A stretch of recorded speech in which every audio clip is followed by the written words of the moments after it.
I want to talk to you today about Elijah and Elisha, another of my favorite Bible things to talk about.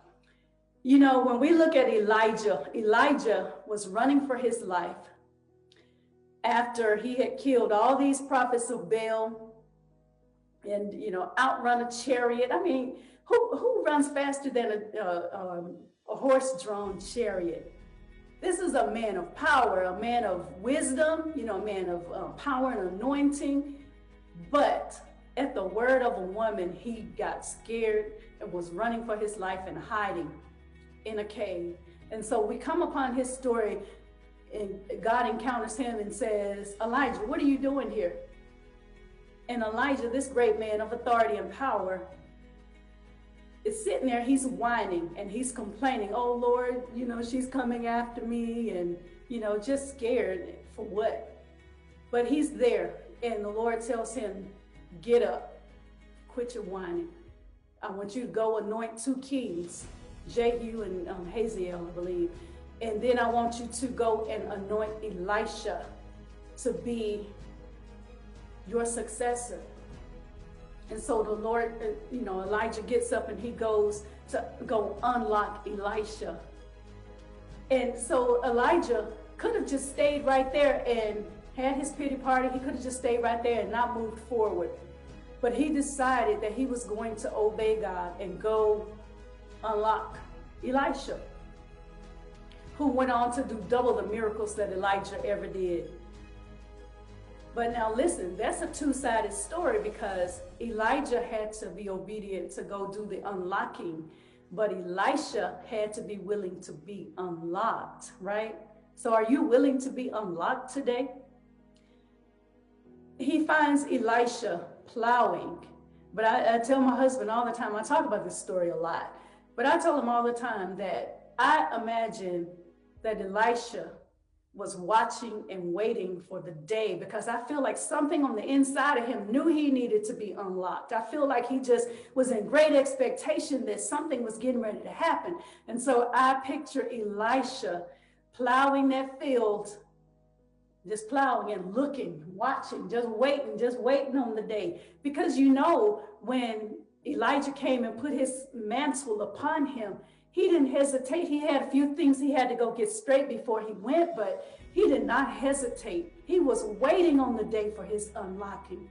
And I believe every one of you that answered the call to come on today, I believe you were expecting and waiting and just looking forward to the day that the Lord said, today is the day of your unlocking. You were waiting in great expectation that the Lord was going to use someone, sometime, somehow, and do what he did for Elisha. And then what if Elisha had not answered and obeyed to be unlocked? What if he had not accepted that? What if he, threw the mantle back off, the cloak back off, and said, man, I don't want that, what am I going to do with that? Or, and like the story in the New Testament when Jesus, was calling all the people, and they had all these different things, well, Lord, I have to do this, and I need to do this, and, I can't go because, I just got married, or I can't go because I have, a business.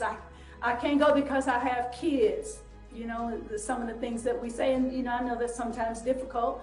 I can't go because, I work a 9-to-5 job and, they're not going to let me off. Hey, you find that, yeah. He didn't let that be his excuse. He accepted the unlocking and walked in his purpose and destiny. Some of the things that would not have happened if Elisha had not accepted that would be, we wouldn't have the story of the widow with the jars of oil. Remember her story? How she had the jars of oil that the prophet Elisha told her, go get a few vessels and borrow not a few, go get many and fill them up with the oil, and the oil did not run. You know the story. And what about when he had the school of prophets, and they, they came to him and they said, teacher, this place is too straight for us. It's too small for us. Do you recognize there was expansion? There was expansion. God was growing them and making making it larger than they ever could have imagined. As they're building the place, they borrow an axe head to build their new building. It falls in the water. It floats.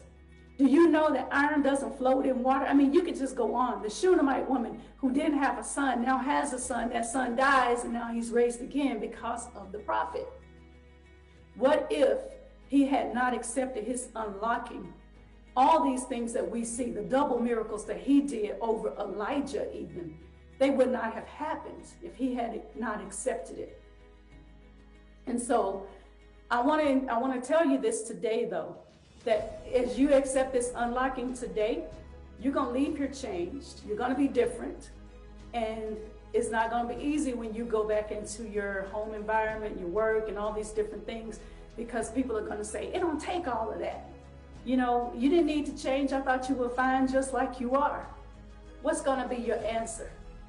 It's sometimes like, you know, I know you hear about the crabs in the barrel, how, you know, as one's trying to get out, you know, the others are pulling them back down. You're going to have to respond to that and be strong through that. And I don't understand why it is that when, instead of pulling each other down, we can't, one of us climb, you know, boost one of us out so it can help the rest of us out, you know?